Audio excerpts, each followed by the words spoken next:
Olá, a paz do Senhor Jesus. Tudo bem com você? Passando por aqui para apresentar mais uma videoaula do curso O Reino de Deus e a Salvação da Humanidade. O Reino de Deus dentro de um contexto compreensível para o homem aqui na Terra e a salvação do homem dentro do contexto Reino de Deus. E desde já quero me apresentar, sou o pastor Pedro,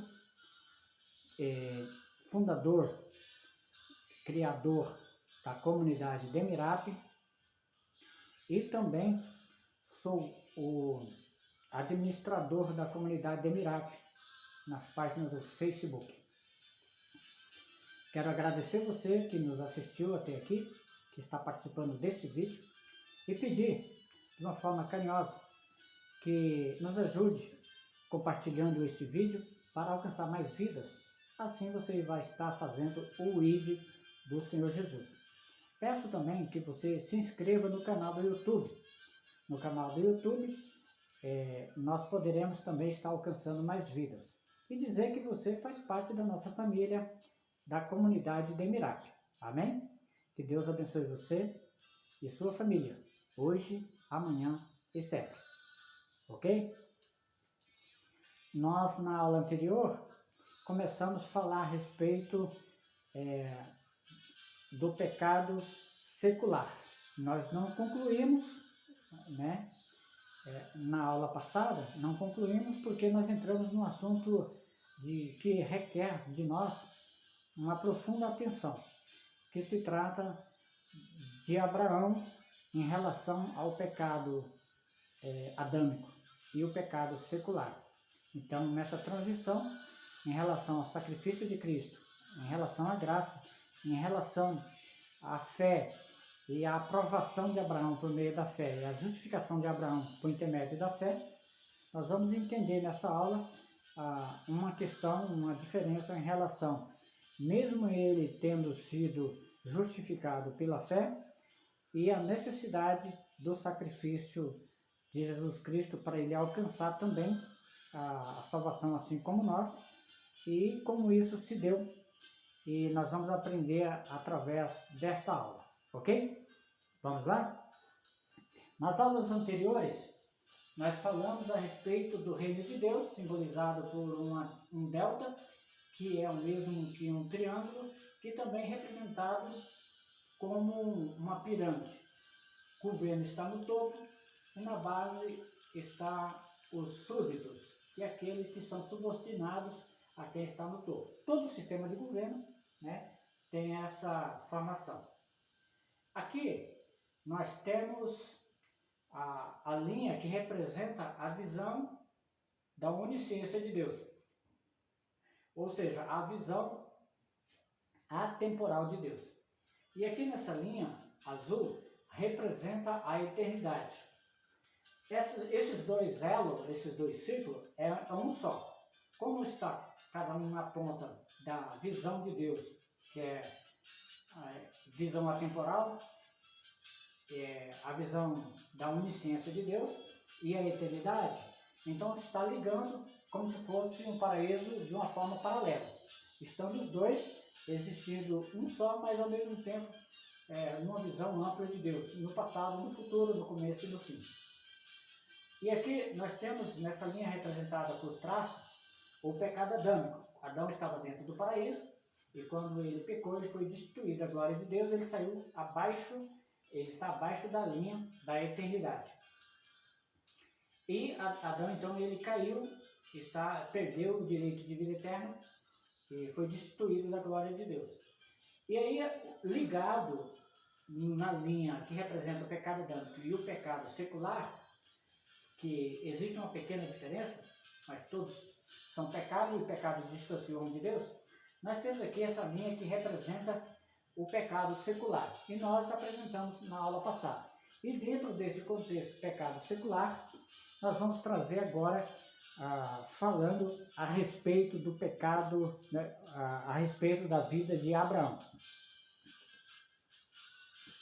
Amém? Até mesmo Abraão, sendo considerado nosso pai na fé, mediante a promessa, bem como considerado justificado pela fé, estava destituído da condição de filho de Deus. Digo isso de forma circunstancial e temporal, dentro de uma percepção humana, ok? Não estou dizendo isso numa visão onisciênica de Deus. Estou dizendo isso em uma visão nossa para o contexto, que fica bem claro isso. Porque na visão de Deus, é claro que ele já alcançou a graça. Porque Deus já estava vendo o futuro. Mas na nossa visão limitada, é pontual. É de acordo, eu coloquei aqui, está destituído da condição de filho de Deus. Mas digo isso de forma circunstancial e temporal, dentro de uma percepção humana, da forma que nós entendemos, ok? Para embasar tal afirmação, vamos conferir Hebreus 11, 39 e 40. Hebreus, olha lá, ó. Hebreus 11, 39 e 40. No 39 diz assim: e todos estes, tendo tido testemunho pela fé, não alcançaram a promessa. Todos estes. Se você ver lá no Hebreus 11, você vai ver que vai estar falando a respeito dos antepassados, né? Aqueles que vieram de Abraão e depois de Abraão, que foram justificados pela fé, mas mesmo tendo sido justificados pela fé, eles não alcançaram a promessa. E essa promessa está se referindo à graça, uma promessa futura. Porque nós sabemos que lá em Abraão, quando ele recebeu o chamado, no capítulo 12 de Gênesis, Abraão foi chamado: Abraão, saia da sua casa, no meio da sua parentela, da casa do seu pai, e vai para uma terra que eu te mostrarei. Ele te mostraria. E depois, no versículo subsequente, posterior, ele diz assim, e de ti, né, surgirá, você será pai de uma grande nação. Então a primeira promessa, o primeiro ramo da promessa, que Israel surgiria de Abraão. Então é uma promessa fechada.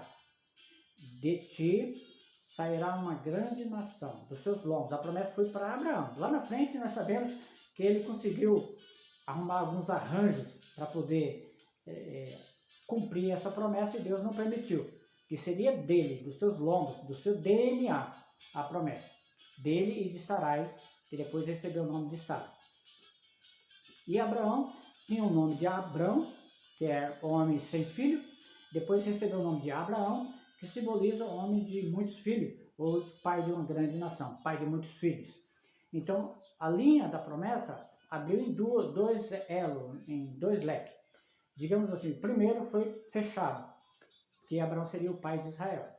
E o segundo leque fala a respeito: e em teu nome serão benditas todas as nações. Em teu nome serão benditas todas as nações. Aí estava se referindo a uma promessa que chegaria até nós, que éramos gentios, estrangeiros, que não fazíamos parte da descendência do DNA de Abraão. E através de Jesus Cristo nós fomos enxertados, ou seja, hoje nós somos descendentes de Abraão por intermédio de Jesus Cristo, né? Não é mesmo? Então, o que diz aqui? E todos estes, tendo tido testemunho pela fé, não alcançaram a promessa. Eles alcançaram a promessa, digamos, natural, uma promessa para Israel, que foi a terra prometida. E a promessa de formar uma grande nação. Essa é a primeira promessa. Agora, outra promessa que estava ali de forma subliminar, né? Que se trata da promessa do Messias, está aqui: em ti serão benditas todas as nações da terra. Então, essa promessa eles não alcançaram. Mas no versículo 40, fechando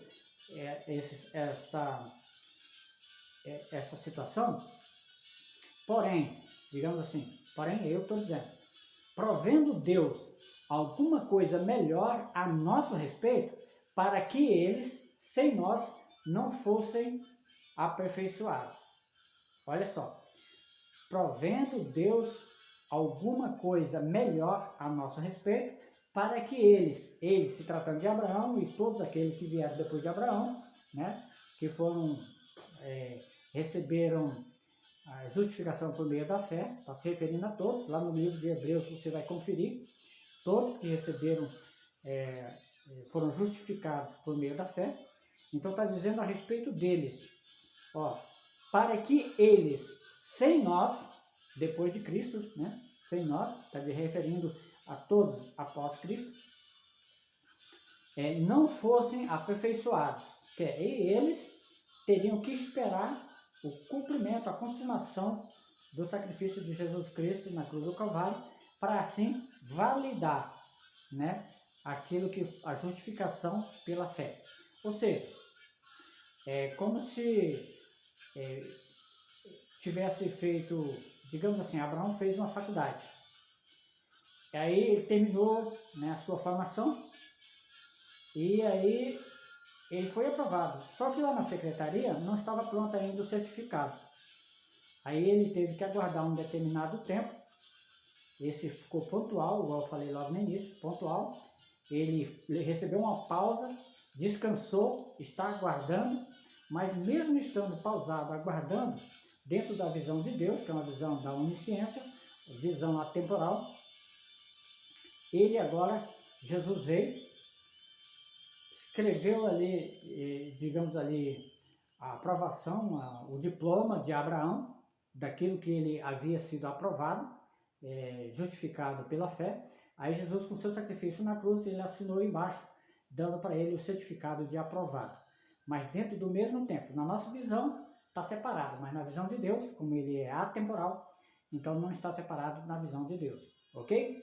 Então aqui eu vou repetir, primeiro versículo e segundo versículo. E todos estes, tendo tido testemunho pela fé, não alcançaram a promessa. Esse é o 39. Provendo Deus alguma coisa melhor a nosso respeito, para que eles, sem nós, não fossem aperfeiçoados. Então, primeiro, Jesus precisava vir se entregar como sacrifício para que eles também fossem aperfeiçoados. Isso está no livro de Hebreus 39 e 40. Beleza? Prosseguimos?